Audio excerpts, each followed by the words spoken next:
मध्य प्रदेश के सिवनी जिले में रहने वाले श्रेष्ठ अवधिया अपने जीवन में 30 बार सांप के काटने से मर चुके हैं और इसके एवज में उनके नाम पर 120 लाख की राहत राशि जारी हुई है, जो मिली है किसी रमेश नाम के व्यक्ति को।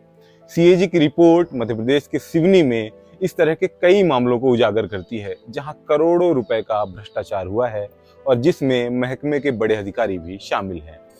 दरअसल मध्य प्रदेश में अगर कोई व्यक्ति सांप के काटने, बिजली गिरने जैसी आपदाओं से मर जाता है, तो एक राहत कार्यक्रम के अनुसार सरकार उसे 4 लाख रुपए की मुआवजा राशि आर्थिक सहायता के तौर पर प्रदान करती है। ऐसी किसी भी घटना के बाद उस इलाके का एसडीओ या तहसीलदार मृतक के घर में जाता है, घटना का मुआयना करता है, पोस्टमार्टम की रिपोर्ट के आधार पर एक विस्तृत रिपोर्ट तैयार करता है और उसके बाद उस परिवार को, मृतक के परिवार को 4 लाख रुपए की राहत राशि प्रदान की जाती है। लेकिन सिवनी जिले के केवलारी तहसील में अधिकारियों ने बिना किसी पंचनामे की रिपोर्ट के आधार पर ही लाखों की राहत राशि किसी फर्जी अकाउंट में ट्रांसफर कर दी गई है। यहाँ पर नाम तो पीड़ित का ही है, लेकिन अकाउंट नंबर किसी तीसरे व्यक्ति का है। इन अधिकारियों ने IFMIS की प्रणाली में मौजूद लूप होल्स का दुरुपयोग करते हुए ये पूरा फर्जीवाड़ा किया है। स्क्रीन पर दिख रहे हस्ताक्षर राजस्व विभाग के अनुविभागीय अधिकारी का है। दाएं पर असली हस्ताक्षर है और बाएं स्थान पर जाली हस्ताक्षर बनाए गए हैं। यहाँ पर साहब का असली हस्ताक्षर ही इतना आसान था कि एक आड़ी लाइन के ऊपर एक खड़ी लाइन खींच दी और उनका जाली हस्ताक्षर हो गया और इसी शह पर 11 करोड़ रुपए से अधिक का घपला हो गया।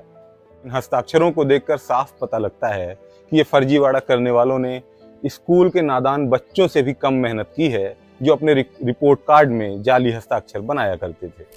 इस पूरे फर्जीवाड़े में कुल 81 जाली बिल लगे हैं।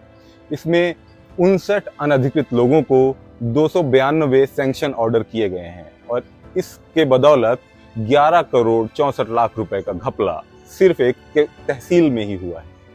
सीएजी ने इस पूरे प्रकरण में केवलारी के डीडीओ सचिन दहायत की भूमिका को पॉइंट आउट किया है।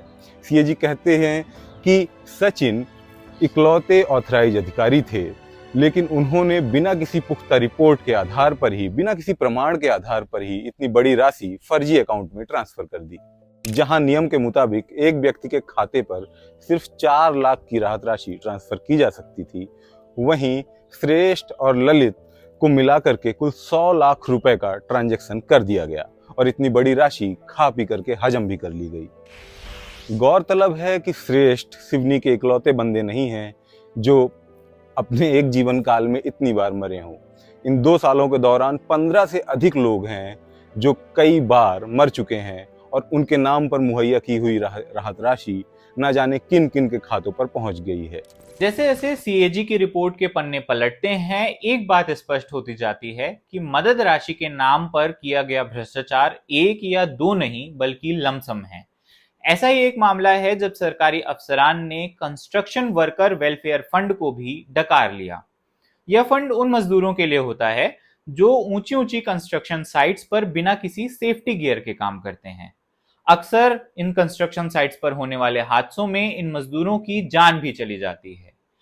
ऐसे ही लगभग 18 मजदूरों ने अपनी जान मध्य प्रदेश में गंवाई है, मगर इनके लिए जो 2,500 करोड़ रुपए भेजे जाने थे वह वहीं के वहीं पड़े रहे, कभी भी इनके खातों में भेजे ही नहीं गए। वहीं लगभग 416 करोड़ रुपए अनऑथराइज्ड खातों में भेज दिए गए, यानी उसका भी कोई अता पता नहीं है। कुल मिलाकर के बात इतनी है कि मजदूरों के साथ लगातार अन्याय होता रहा और सरकार शुतुरमुर्ग बनी रही। सिवनी में हुआ भ्रष्टाचार का ये पूरा खेल डिजिटल इंडिया के युग में पारदर्शिता को ताक पर रखते हुए हुआ है। राहत राशि, वितरण प्रक्रिया और उसमें हो रहे भ्रष्टाचार से जुड़े हुए सभी दांव पेचों का विस्तार से वितरण ग्राउंड रिपोर्ट ने अपनी एक डेटा रिपोर्ट में किया हुआ है, जिसे आप नीचे दी हुई लिंक पर पढ़ सकते हैं।